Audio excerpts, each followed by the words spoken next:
เราทั้งหลายนะที่ได้มาปฏิบัติธรรมในวันนี้นับได้ว่าเราเหมือนกับว่าเราเอาดอกไม้มาบูชาพระรัตนตรัยเราไม่เอาดอกไม้ไปประดับตกแต่งเกี่ยวกับทางโลกทางสังคมและไม่ได้เอาดอกไม้ไปล่อให้สัตว์ทั้งหลายมดแมลงมาติดดับเราเอาดอกไม้มาบูชาพระรัตนตรัยย่อมมีคุณประโยชน์ แต่ธรรมชาติของดอกไม้นะมันจะเป็นดอกไม้ประเภทไหนก็ตามมันเป็นช่อขึ้นมามันก็บานเบ่งบานมันก็เหี่ยวแห้งไปทุกดอกนะดอกไม้ดอกไหนก็ตามแต่ชนิดไหนก็ตามแต่จะเป็นดอกบัวดอกอะไรก็ตามแต่มันก็โตขึ้นมาแล้วมันเป็นกลีบเป็นช่ออะไรมันก็เมื่อมันบานแล้วมันก็ร่วงโรยเหมือนกันหมดนะมันเป็นธรรมชาติของดอกไม้นะแต่มันจะมีประโยชน์มีค่าโดยธรรมชาติของมันก็คือว่ามันจะให้ดอกให้ผลมันจะให้ผลมาผลมันจะต้องเกิดขึ้นเมื่อมันมีดอกขึ้นมาแล้วมันก็มีผลตามมาผลผลิตมันก็เป็นประโยชน์แก่การดำรงเผ่าพันธุ์ของมันและก็เป็นประโยชน์แก่บุคคลที่ทำกิจกรรมธุรกิจการงานก็ให้เกิดประโยชน์สุดผลเป็นสินค้าที่มีมูลค่านะมันเหมือนกับว่าทุเรียนเนี่ยมันก็มีราคาขึ้นราคาลงราคาตกนะมันขึ้นราคาก็มีราคาตกก็มีผลไม้ทุกอย่างมันก็มีขึ้นมีตกมันมีผลที่เกิดจากว่าคนบริโภคมากคนบริโภคน้อยแล้วแต่เหตุนะสภาพเศรษฐกิจสังคมที่เกี่ยวกับเรื่องฐานะการเงินการทองที่เขาจะมาเปมาซื้อมันได้มากน้อยแค่ไหนอันนี้ก็เป็นเงื่อนไขหนึ่งนะถ้าเราเอามาทำในสิ่งที่เป็นคุณมันก็จะก่อให้เกิดบุญแก่เราเองเป็นบุญแก่เราเองนะ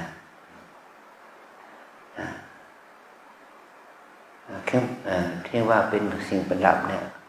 เป็นดอกไม้สดดอกไม้แห้งเนี่ยทำไมเราจะเอาดอกไม้มาประดับ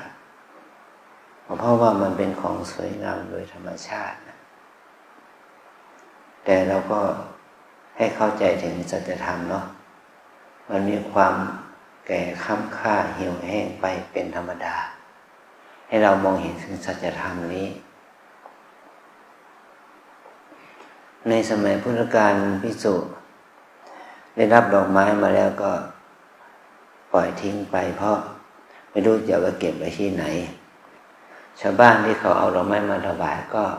โพรรณนาว่าสมณะสัพพยาบุตรภิกษุเหล่านี้เราถวายดอกไม้ไปก็ทิ้งเรี่ยราดพระพุทธเจ้าก็เลยบัญญัติให้ภิกษุนั้นหากระบอกอะไรนะเอามารับนี่เป็นใจกันนะหรือเอามาเสียบเอามาวางไว้ที่ในกุฏิที่พักที่เหมาะสมจึงเป็นเหตุให้มีการถวายดอกไม้มาโดยต่อเนื่องแต่ก่อนก็ท่านก็ไม่รับแล้วนะแต่กระแสสังคมเขาต้องการอยากจะเอาดอกไม้มาบูชาเราจึงมีความนิยมเอาดอกไม้มาบูชาพระพุทธรูปเอาดอกไม้มาบูชาพระธาตุเจดีย์เอาดอกไม้บัวมาบูชาพระสงฆ์เนี่ยจึงเป็นเหตุให้เรามีความคิดว่าจะดอกไม้ประเภทไหนควรจะเอามาบูชา ดอกไม้ที่มีค่ามีคุณค่ามีคุณค่ามีความหมายมันก็เอามาบูชาเหมือนกับว่าเอาดอกบัวมาบูชาเนี่ยท่านเปรียบเทียบว่าดอกบัวเนี่ยมันเติบโตมาจากคนตมนะเห็นไหมเติบโตมาจากคนตมมันโตพ้นน้ำมาแล้วมันบานคนตมก็เป็นของเหม็นเน่าแต่ดอกบัวบานข้างบนเรามันไม่ใช่ของเหม็นเน่าหรือของหอมเหมือนกับคนเราทุกคนเนี่ยทุกคนเลยนะพระโพธิสัตว์ที่จะมาเป็นพระพุทธเจ้าพระคนที่มีบุญที่จะมาเป็นพระอรหันต์เพราะว่าพระราชามหากษัตริย์ไม่ว่าเศรษฐีมีทรัพย์คนในวรรณะไหนนะคนพวกกษัตริย์พวกพราหมณ์แพทย์สูตรอะไรก็ตามแต่คนยากจนคนแค้นคนทำมาหาเลี้ยงปากเลี้ยงท้องอาจารย์ทานยากไร้แสนเข็ญคนทุกคนที่เกิดมาแล้วมันเกิดมาด้วยอะไรมันเกิดมาด้วยตัณหาราคะเห็นไหมผู้หญิงก็มีตัณหาราคะผู้ชายก็มีตัณหาราคะมีความกำหนัดยินดีก็เสพกามกันผลิตลูกออกมาพอลูกคนนั้นมันโตขึ้นมาแล้วมันมีสติมันมีปัญญามีความรู้ความสามารถเป็นอะไรก็ได้นะ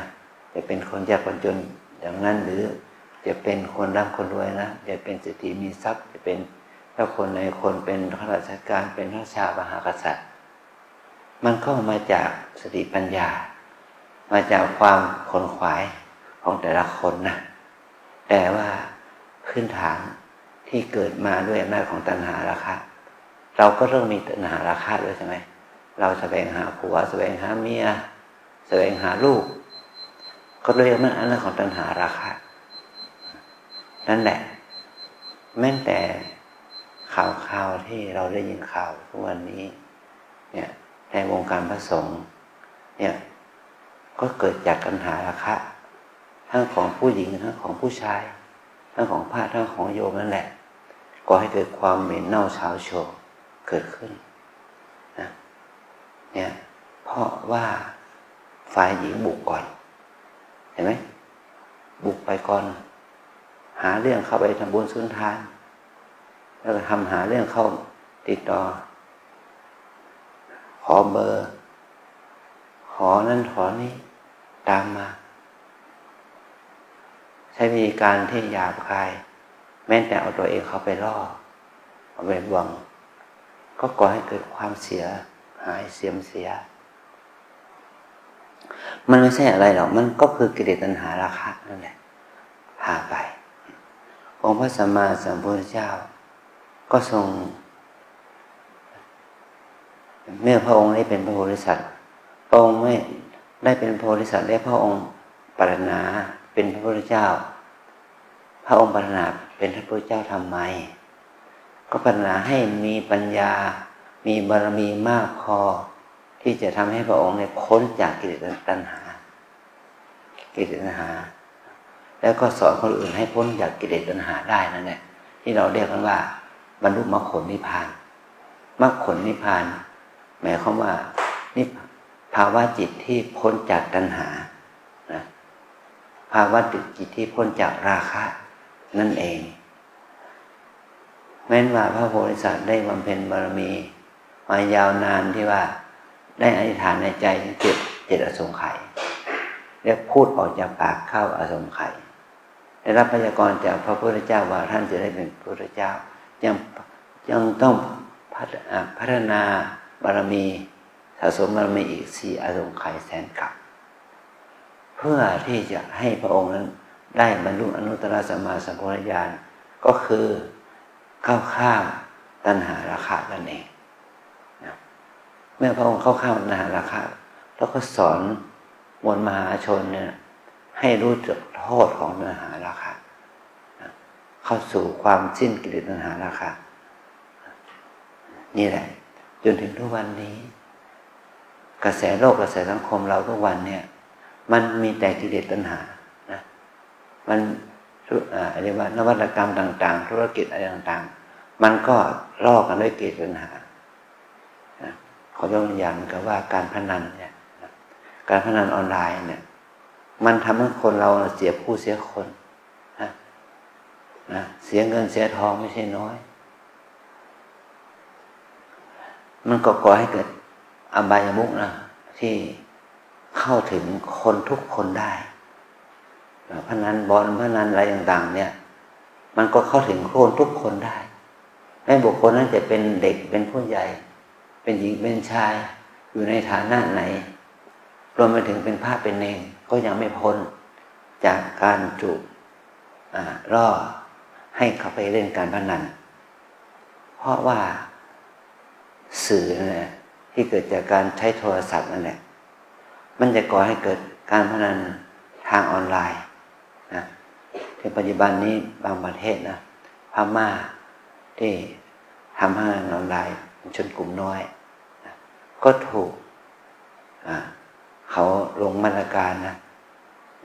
ที่ว่าพวกสแกมเมอร์พวกคอลเซ็นเตอร์ที่เป็นคนจีนคนไหนอย่างนี้นะและคนชาติต่างๆที่หลอกให้ถูกหลอกให้มาจากทั่วโลกเนี่ยเดี๋ยวนี้ก็ในเขมรนะทะเลาะกันกับไทยก็เพราะว่าธุรกิจการพนันนั่นแหละธุรกิจการพนันสแกมเมอร์นั่นแหละคอลเซ็นเตอร์นั่นแหละนะมันก่อให้เกิดการสูญเสียรายได้เงินทอง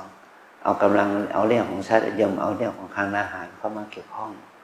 อันนี้ก็มันเกี่ยวกับการธุรกิจที่เกี่ยวกับการพนันนี่แหละที่พวกบัญชีม้าบัญชีอะไรอย่างนี้นะมันก็ก่อให้เกิดโทษมันไม่ใช่คนในสังคมเดียววงการเดียวมันมีทุกๆสังคมทุกองค์การนะทุกสังคมทุกองค์การทุกสถาบันทุกกระทรวงทบวงกรมทีเดียวนะมันไม่ใช่ว่ามีแค่คนใดคนหนึ่งกลุ่มใดกลุ่มหนึ่งนะเนี่ยนี่เราจะเห็นว่าแต่เพราะว่าสังคมมีความใฝ่มีความรู้มีความสังคมนั้นได้มีความฝากความหวังไว้กับพระสงฆ์ผู้ทรงศีลเรื่องของศีลของธรรมแต่พระสงฆ์ก็เสียอีกก็เพราะเหตุนี้แหละเพราะการพนันนี่แหละเพราะการพนันนี้มันเป็นเหตุให้เหตุมันสูญเสียเงินทองหาเงินหาทองไปเอาไปเข้าสู่วงการพนันเนี่ยที่เขาบอกว่าเธอมีเงินหมุนเวียนถึง383 ล้านในเวลา 2-3 ปีเนี่ยหมดไปกับการพนันเสียเงินติดบัญชีเท่าไหร่ 8,000 บาทอันนี้มันเพราะว่าความสูญเสียเงินทองมันติดนะมันติดนะมันก็แสวงหาต้องแสวงหาทางที่ตรงไม่ได้หาทางอ้อมหาทางสว่างไม่ได้ก็หาทางมืดมันก็เพราะความบ้าความมืดมนตาบอดของเขานี่แหละเขาจึงมาทำกิจกรรมด้วยที่ไม่ดีไม่งามให้เกิดขึ้นเป็นความเศร้าหมองทางสถาบันทางศาสนาในศาสนาบุคคลทางศาสนาก็ถูกทำลายบั่นทอนไปขาดเครดิตขาดความเคารพขาดความน่าเคารพศรัทธาน่านับถือไปเพราะว่าเป็นบุคคลที่เป็นตัวอย่างของสังคมเป็นบุคคลที่เป็นตัวอย่างของศีลธรรมนะแต่ถ้าพวกเรานั้นถ้าเราเห็นโทษอย่างนี้เราอย่าไปโทษคนเลยเราโทษกิเลสเราเองดีกว่านะอย่าไปโทษกิเลสเขาเป็นคนมืดบอดเขาก็ทำกรรมของเขาถ้าเราจะไปมืดบอดอย่างเขาหรือเปล่าล่ะเราควรจะเป็นเรา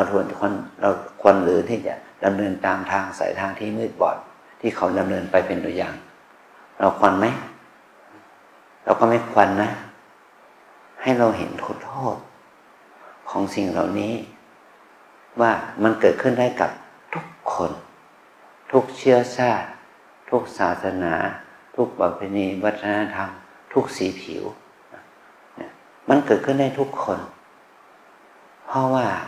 อวิชชาคือโมหะเนี่ยเป็นตัวปิดบังไม่ให้มนุษย์หรือสัตว์ในโลกนั้นรู้ความจริงว่าอันนี้คือเหตุแห่งทุกข์อันนี้คือเหตุแห่งทุกข์เราทั้งหลายที่มาที่นี่ก็มาเพราะว่ามาทำบุญใช่ไหม มาทำบุญเนี่ยชื่อของเรามีบุญหลายคนนะบุญเลยบุญศรีบุญญาดาบุญบันดาลสมบูรณ์แล้วมีบุญหลายคนเลยมีแต่เชื่อบุญเลยนะโอ้ยได้บุญหรือเปล่าล่ะฮะมีบุญหลายคนน่ะมีชื่อบุญมีคำว่าบุญเข้ามาเราคำนี้ถามว่าบุญคืออะไรในคัมภีร์ทางศาสนาท่านวิเคราะห์ศัพท์คำว่าบุญว่าอัตโนสันตานังปุเนติโสเทติติบุญยังธรรมชาติใดย่อมชำระขันธสันดานให้สะอาดธรรมชาตินั้นชื่อว่าบุญ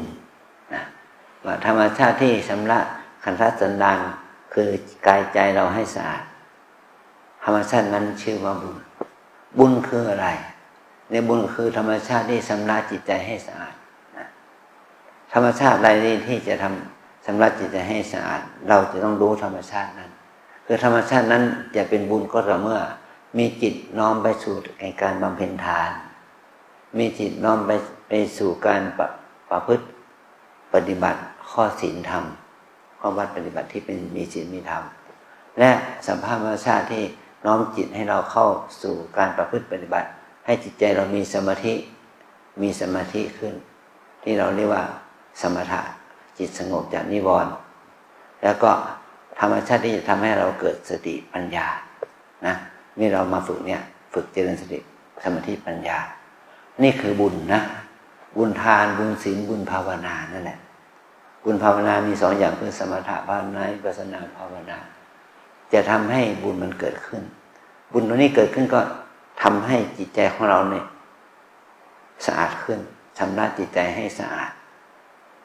ขันธสันดานของเราเนี่ยจะสะอาดขึ้นด้วยอำนาจของบุญทานบุญศีลบุญภาวนานี่แหละนะเรามาที่นี่ก็มาฝึกเพื่อให้เรานั้นได้บุญได้ทำบุญทานได้ทำบุญที่เกี่ยวกับการรักษาศีลได้ทำบุญที่เกี่ยวกับการเจริญสมาธิภาวนาและปัญญาภาวนานะในบุญทานเนี่ยเราทำได้ไม่มากนะทำได้ไม่มากเรามาอยู่3 วันเราทำทานกี่ร้อยทำทานเนี่ยมันก็แป๊บเดียวก็เสร็จแล้วใส่บาตรเสร็จแล้วนะหรือว่าไปบริจาคค่าน้ำค่าไฟที่สำนักงานเสร็จแล้วแป๊บเดียวบุญทานนะแต่เรารู้สึกว่ามันยิ่งใหญ่สำหรับเรานะเสียเงินเสียทองมาหลาย10 บาทหลายร้อยบาทหลายพันบาทถ้าเราไม่ได้มีความสละจากใจของเราแล้วก็เราจะเสียดายมีความปรารถนามีความหวังผลทานนะก็ขอให้เราสวยรวยรูปสวยรวยทรัพย์อะไรก็ว่าไปนะเนี่ยให้เราได้ความเจริญรุ่งเรืองงอกงามให้มีผลสำเร็จอะไรก็ปรารถนาไปนี่แหละเราอาศัยการทำบุญเนี่ยเราก็ได้อธิษฐานอยากจะได้ผลบุญตอบแทนตัวเองเนี่ยนะให้เราสวยเรารวยให้เราประสบความสำเร็จ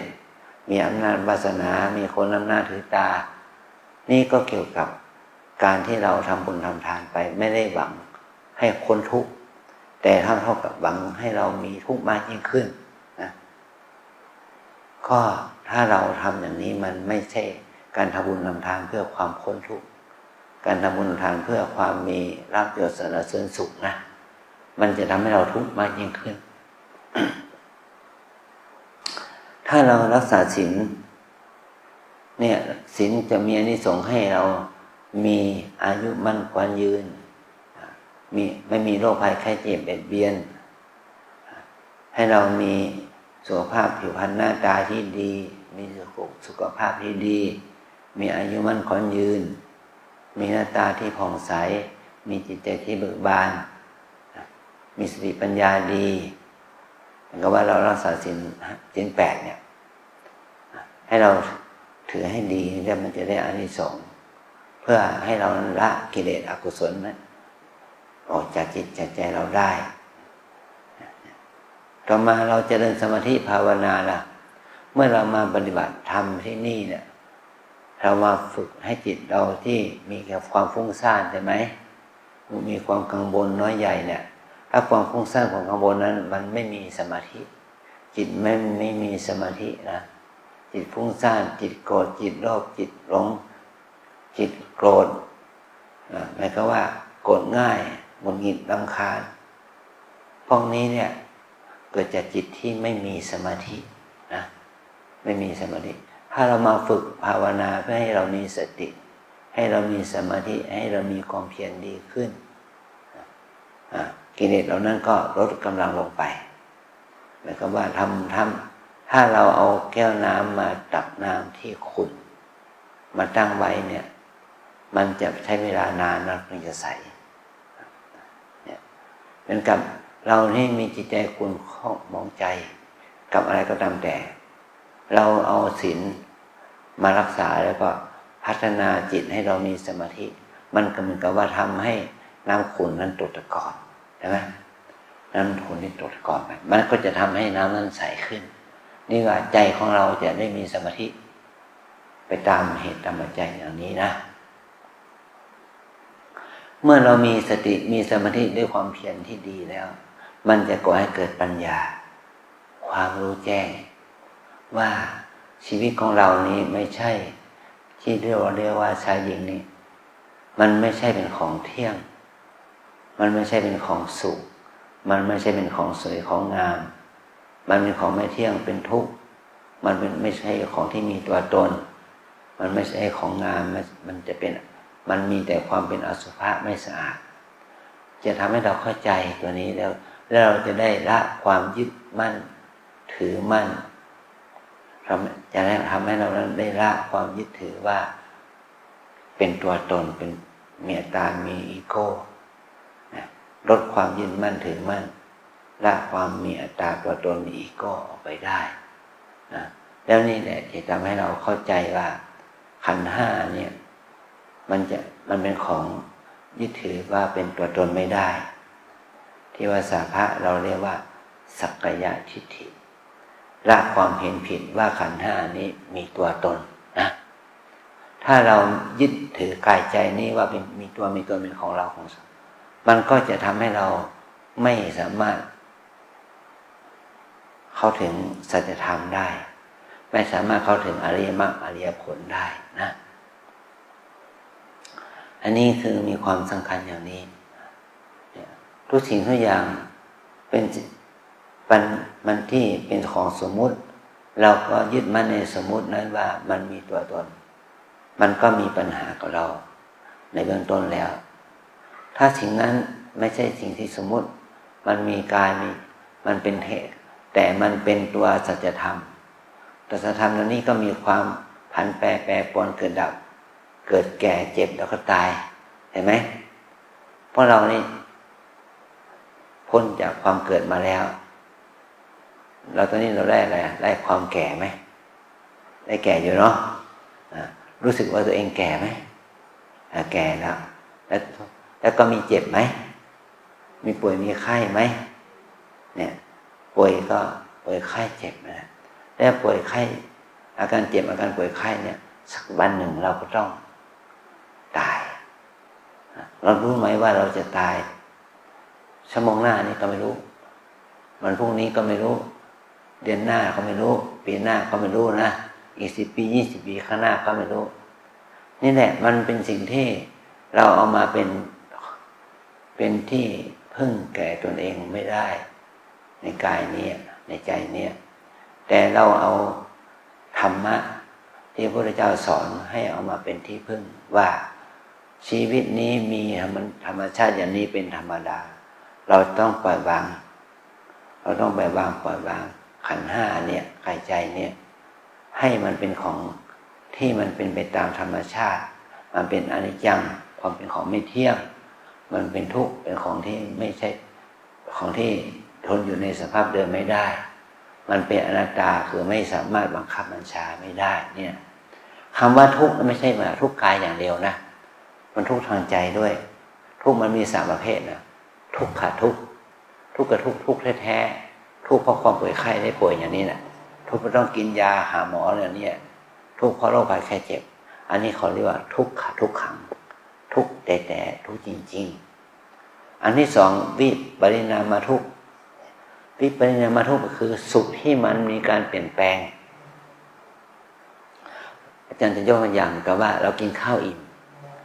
ความอิ่มนั่นมันสุขแล้วใช่ไหมแล้วก็ดีใจว่าเราอิ่มได้กินอิ่มแล้วแต่ผล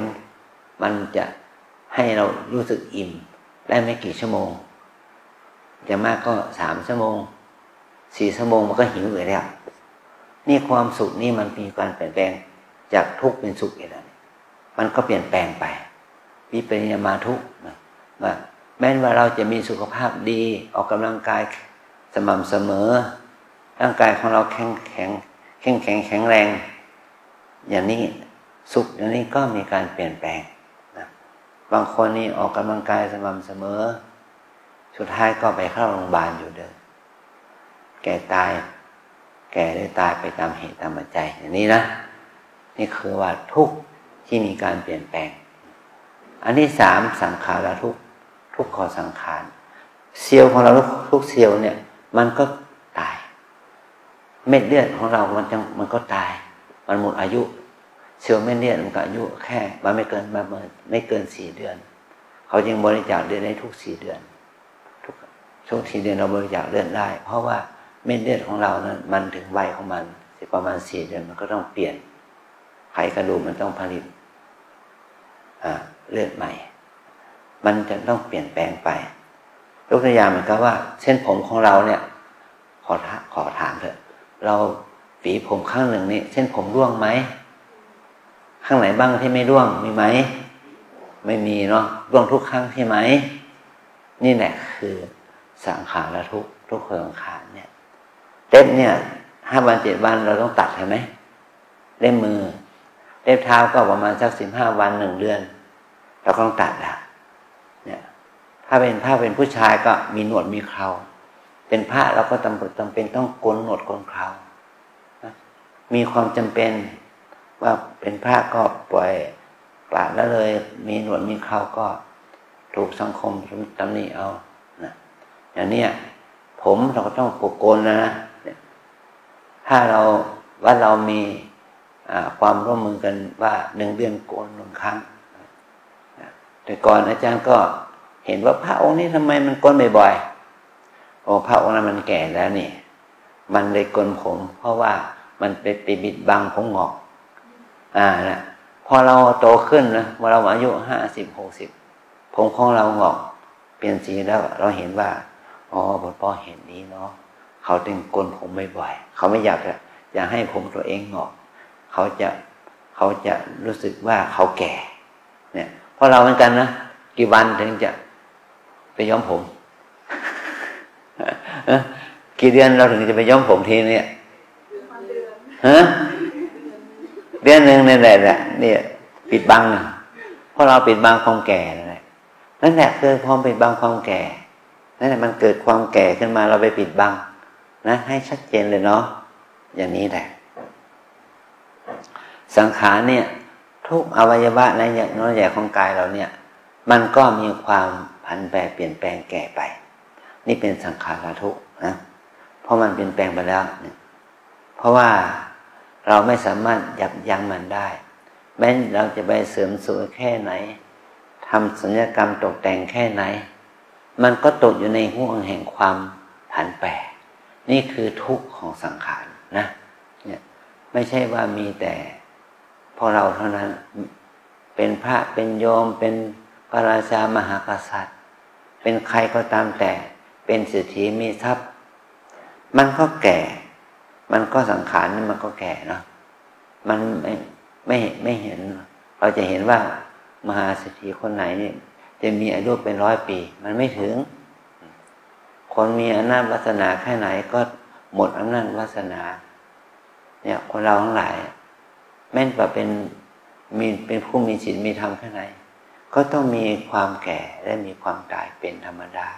เพราะว่าเราตกในกฎแห่งพระไตรลักษณ์เนี่ยเป็นอนิจจังทุกขังอนัตตานี่แหละนะการที่เรารู้อย่างนี้จะทำให้เราปล่อยวางปลงตกนี่คือความดีงามที่เกิดจากการมาทำบุญนะ บุญนี่เราเรียกว่าบุญภาวนานะบุญภาวนาให้มีความรู้สึกว่าทุกสรรพสิ่งมันเป็นของไม่เที่ยงเป็นทุกข์เป็นอนัตตาไม่ว่าเป็นคนเป็นสัตว์ไม่ว่าจะเป็นบุคคลที่มีสถานภาพทางสังคมอย่างไรก็ต้องมีความผันแปรเปลี่ยนแปลงแปรปรวนเป็นธรรมดาอย่างนี้เลยนะขอให้เราได้รู้ถึงคุณค่าของพระธรรมคำสอนของพระพุทธเจ้านี้ว่าเป็นความจริงอย่างนี้แม้แต่องค์สมมาสัมพุทธเจ้าพระองค์ก็ได้เสด็จดับขันธปรินิพพานก่อนที่พระองค์จะนิพพานพระองค์ได้ปรงพระชนมายุสังขารเนาะว่าแต่นี้ไป3 เดือนเราจะนิพพานเนี่ยถือว่าเป็นข้อเตือนของพระสัมมาสัมพุทธเจ้าที่มีต่อพระสาวกในสมัยนั้นเมื่อถึงเวลา3 เดือนปั๊บพระองค์ก็นิพพานจริงๆนะปรินิพพานจริงๆเนี่ยคือว่าแม้แต่ธาตุขันธ์ของพระสัมมาสัมพุทธเจ้าก็ตกอยู่ในกฎของสัจธรรมธาตุขันธ์ของพระอรหันต์ที่มีฤทธิ์มีอภิญญาจิตพระอรหันต์เหล่านั้นที่เป็นภิกษุสงฆ์ภิกษุณีสงฆ์เหล่านั้นก็ตกเข้าสู่กฎแห่งพัดอันนี้ทุกข์คืออนิจจังทุกขังอนัตตาตกเข้าสู่ความเป็นของไม่เที่ยงเป็นทุกข์เป็นอนัตตาเข้าสู่ความแก่ความเจ็บและความตายเป็นที่สุดเหมือนกันไม่ใช่ว่าท่านจะพ้นจากกฎแห่งกรรมนี้กฎแห่งธรรมชาตินี้ทุกคนต้องเป็นนะเพราะเราเป็นคนมีกิเลสตัณหาราคะละมีความโลภโกรธหลงอย่างนี้มันจะไม่ตกอยู่ในกฎนั้นหรือถ้าเราปรารถนาอายุ10,000 ปีเหมือนกับท่องแต้ในหนังจีนขอพระองค์จงมีอายุ10,000 ปีหมื่นปีพระราชาองค์ไหนบ้างมีอายุ10,000 ปี1,000 ปีก็ไม่ถึง100 ปีก็ไม่ถึงนะนี่คือ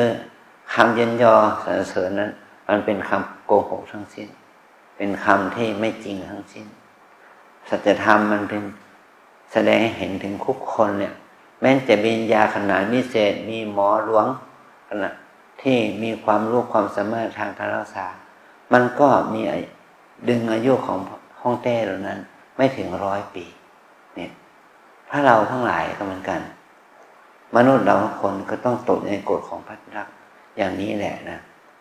แต่ทุกชีวิตเนี่ยมันมีค่าทุกลมหายใจทุกการเคลื่อนไหวเนี่ยให้เรามีสติให้เรามีสติสัมปชัญญะให้เรามีปัญญาให้เรามีความรู้ให้เรามีความศรัทธาต่อการปฏิบัตินี้อย่าให้การปฏิบัตินี้ไปโดยที่เวลาที่มันผ่านไปอย่างเปล่าประโยชน์เลยเนาะขอให้เรานั่นได้ปฏิบัติเถอะนะแม้นโยคีจะมาระยะสั้นนะ3 วันเนี่ย5 วันโยคีก็ต้องใช้อานิสงส์ของวันเวลานี้นะทำความดีให้มากนะ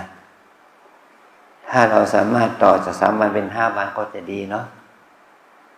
จาก5 วันเป็น7 วันก็คงจะดีมากขึ้นเนาะทำได้ไหมต่อเวลาของการปฏิบัติขึ้นมาได้ไหมไม่ให้เราเสียโอกาสในการมาเพื่อปฏิบัตินะ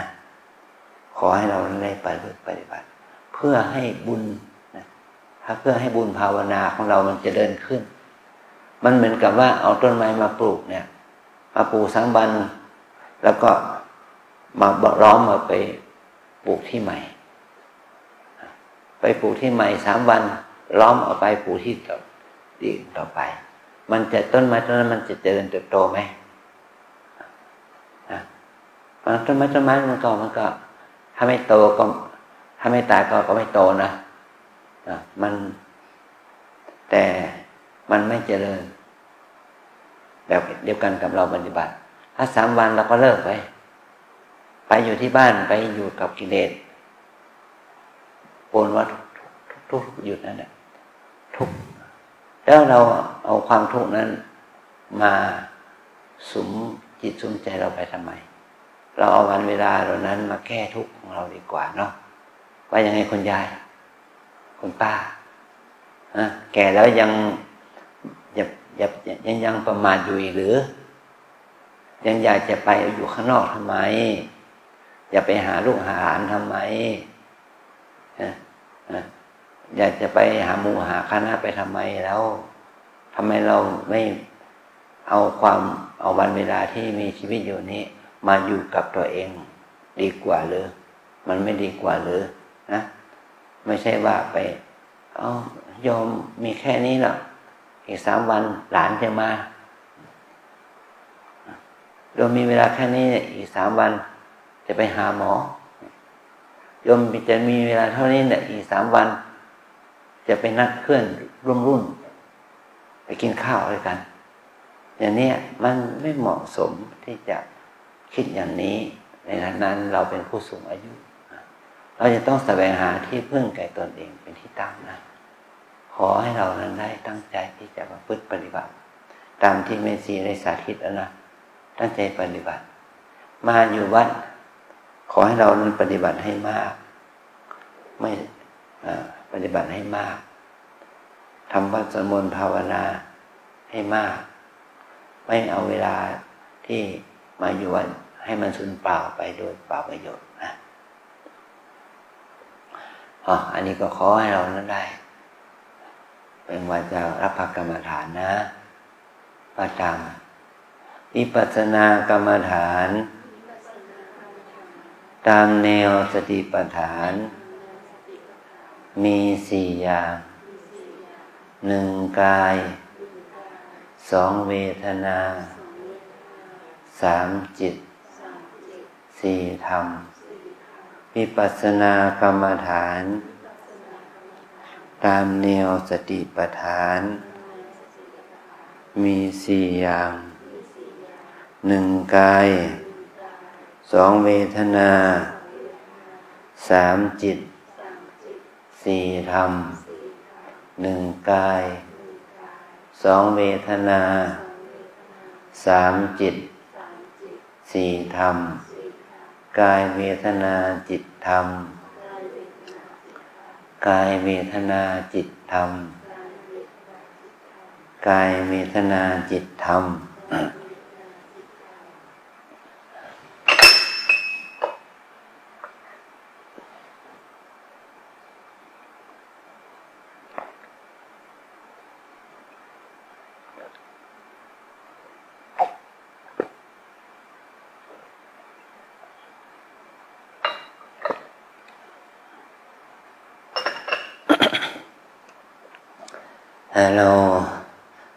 ให้เรารู้ว่า